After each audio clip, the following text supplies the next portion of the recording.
If you're absolutely certain about who has the authority to start a war, congratulations, you're officially more decisive than America's founding fathers.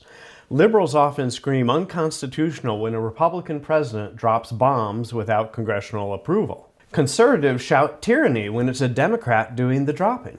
But the truth is, everyone's right, everyone's wrong, and we've all been cheerfully arguing about it since the ink dried on the American Constitution. Recently, President Trump reignited the latest round by launching airstrikes against Iran's nuclear facilities without a congressional nod, prompting outrage, applause, and an unsettling feeling of American déjà vu.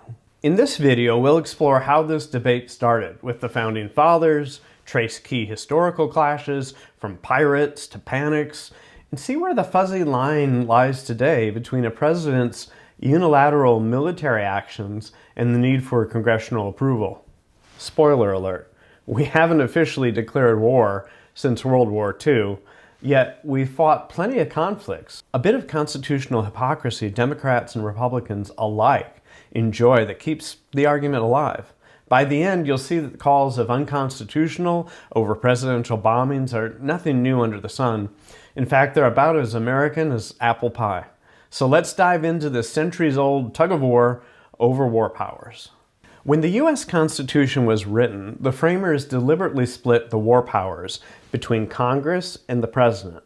Article 1 gives Congress the power to declare war, grant letters of marque and reprisal, and make rules concerning captures on land and water, while Article 2 names the President as Commander-in-Chief of the Army and Navy. The idea was to avoid a single executive waging war like a king, as had been the case under British rule. James Madison, one of the Constitution's chief architects, argued that vesting war-making solely in an executive would be dangerous. The executive is the branch of power most interested in war and most prone to it, he wrote to Thomas Jefferson. In fact, the framers changed Congress's role from the power to make war, which was in an earlier draft, to the power to declare war, specifically to limit executive overreach while still allowing defensive actions. The understood compromise was that the president could repel sudden attacks or handle emergencies, but starting an offensive war was Congress's call. Not every founder agreed in full, and debates over foreign military action began almost immediately. In 1793, President George Washington unilaterally issued a neutrality proclamation to keep America out of a war between Britain and France. That prompted Alexander Hamilton and James Madison to write a famous set of essays arguing opposite sides of presidential authority. But on the core question of war initiation, Washington's own administration set a cautious precedent. President Washington and his cabinet, which included Hamilton and Jefferson, insisted they had no authority to launch offensive wars without Congress. During the Northwest Indian Wars of the 1790s, when frontier settlers were battling Native American tribes, Washington sought and obtained congressional authorization for the use of force. Our first president repeatedly disclaimed any constitutional power to wage war without congressional sanction. In short, the founders believed, at least in theory, that going to war required Congress's approval, whereas the president's role was to direct the fight once war began or to defend the nation if attacked. It didn't take long for real-world events to test those constitutional boundaries.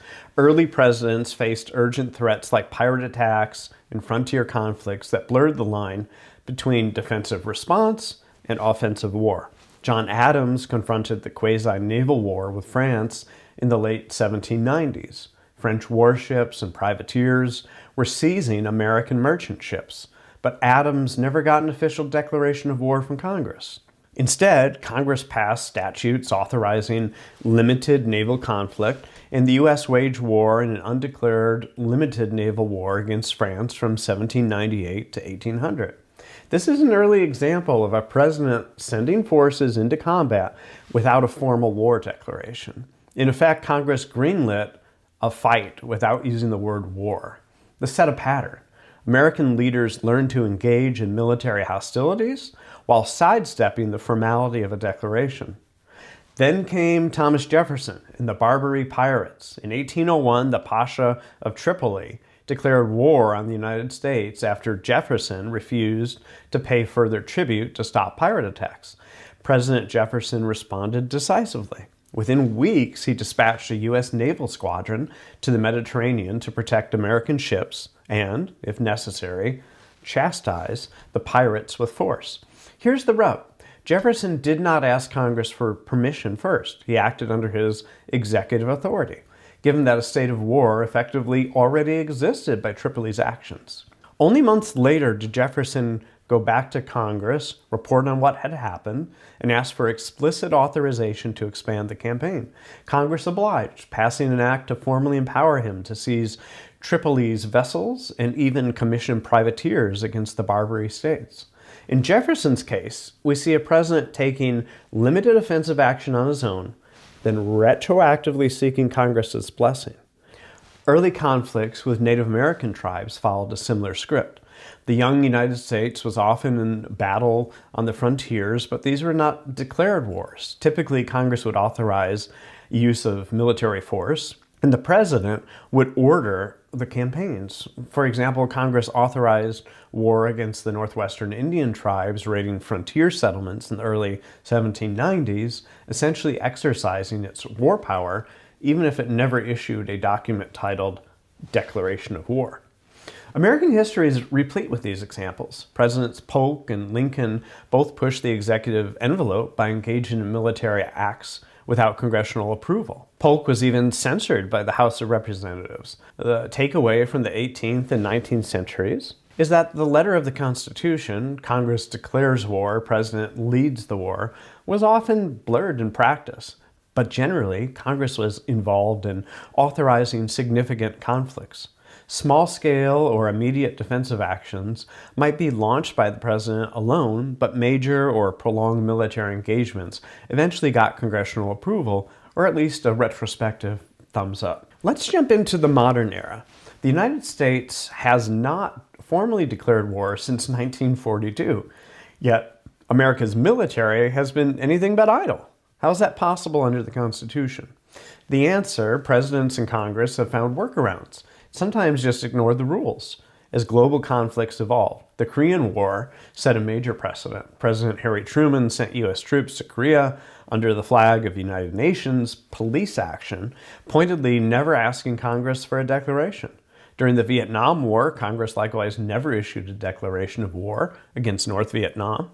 Instead, they passed the Gulf of Tonkin Resolution in 1964, which gave President Lyndon Johnson broad authorization to use force in the Southeast. It was not titled a declaration of war, but for practical purposes, it empowered the president to wage a huge war, and arguably, Congress later regretted how open-ended that was. By the late 1960s and early 1970s, as the Vietnam conflict dragged on, many in Congress felt the executive branch had run away with its war-making power. So in the wake of Vietnam, with tens of thousands of Americans dead in war, never officially declared, Congress decided to put legal shackles on unilateral presidential war-making. They passed the War Powers Resolution of 1973 over President Nixon's veto. This law was intended to fulfill the intent of the framers of the Constitution and ensure the collective judgment of both the Congress and the President in committing U.S. forces to hostilities. What does it do? In short, it requires the President to consult with or notify Congress anytime he introduces U.S. forces into hostilities or imminent hostilities. He must notify Congress within 48 hours of doing so, and then he can only keep forces engaged for 60 days, plus a 30-day withdrawal period, without explicit congressional authorization. If 60 days pass and Congress hasn't given the green light, the President is supposed to pull U.S. forces back. On paper, this seems like a big reclaiming of power by Congress, and initially, some were optimistic that the War Powers Resolution would prevent another Vietnam by forcing presidents to seek approval or end the fight. In practice, however, the War Powers Act has been, to put it mildly, less than ironclad. Every president since Nixon, of both parties, has treated the War Powers Resolution as, at best, an inconvenience, and at worst, an unconstitutional intrusion on executive authority. Indeed, it is routinely ignored by presidents of both parties. How do they sidestep it? Sometimes by simply not acknowledging that a given military operation triggers the clock.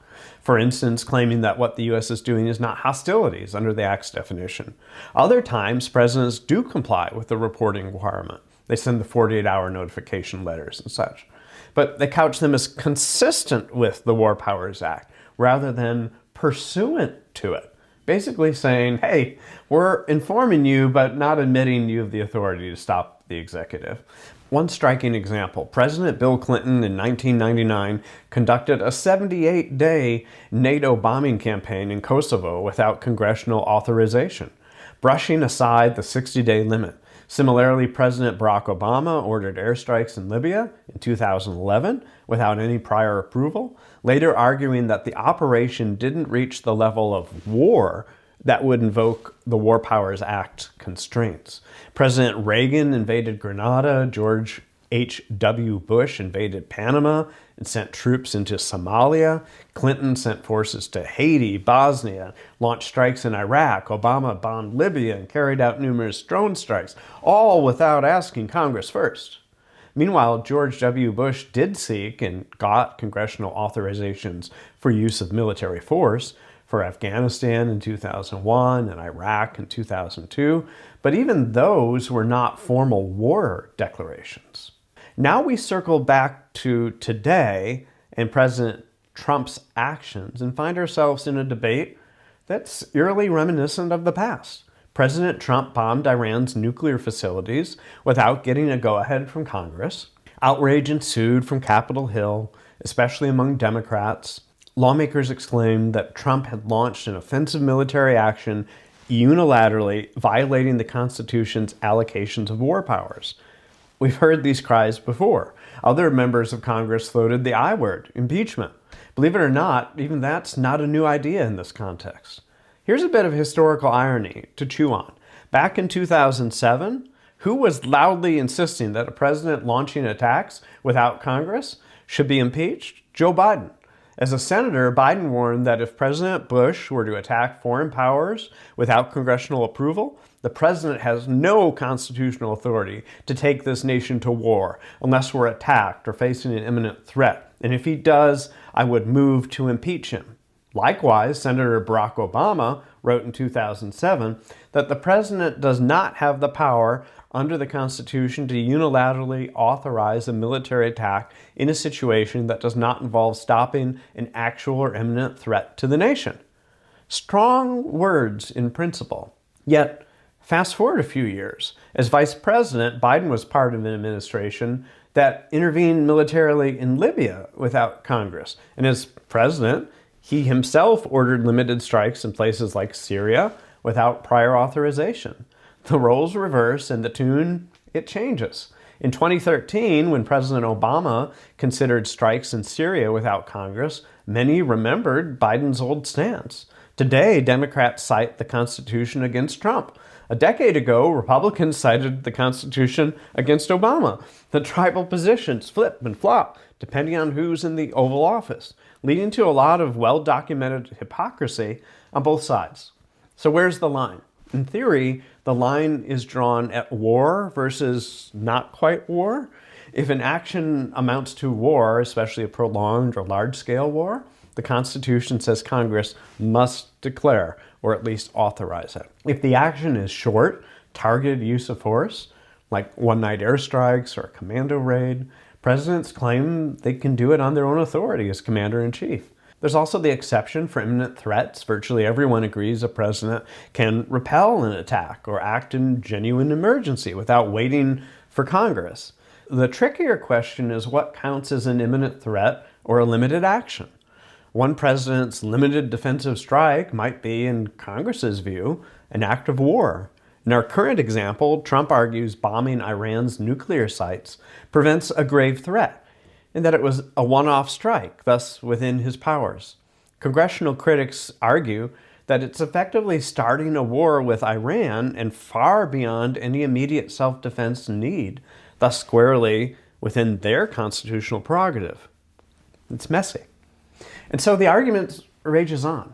The names and parties change, but the core constitutional dispute remains unresolved. We have never definitively settled the question of how far a president can go solo. Courts mostly dodge the issue as a political question, and so the executive and Congress continue to spar over the issue in the court of public opinion and in politics. President Trump's recent Iran strikes and the cries of unconstitutional are only the latest verse in a very old song. From the time of Jefferson fighting pirates to lawmakers rebuking Polk, from Korea in Vietnam to today, the pattern's consistent. Presidents will push the limits of their power to use military force, and Congress will often push back or sometimes punt the issue entirely. The Constitution's words haven't changed, but how they're interpreted certainly has. We've gone 80 plus years without a formal declaration of war, yet fought in countless places. We have a War Powers Act that presidents obey only when convenient, and the Congress enforces only when it's politically expedient. Both sides have valid points and a record of selectively invoking those points. In truth, it often comes down to politics. People tend to rediscover an appreciation for checks and balances when the other guy is in the White House. So if you're feeling frustrated that there's no definitive resolution, welcome to the club. Americans have coped with this ambiguity for generations.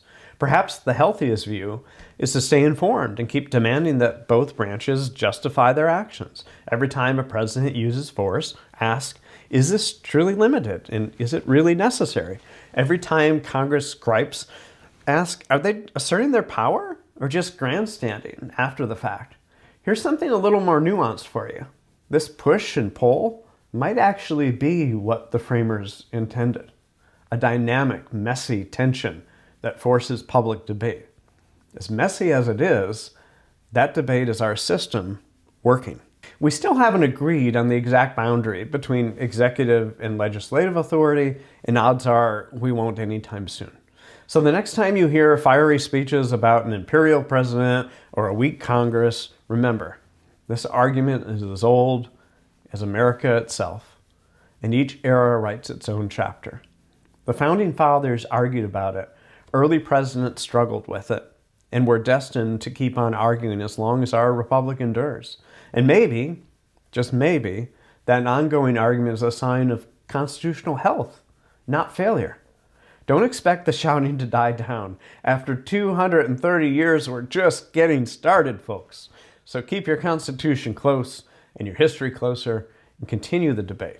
After all, robust debate over war and peace, it's the American way. And hey, if nothing else, it gives us plenty to talk about. Hey, I'm Benjamin Barr, and I really appreciate you joining us today.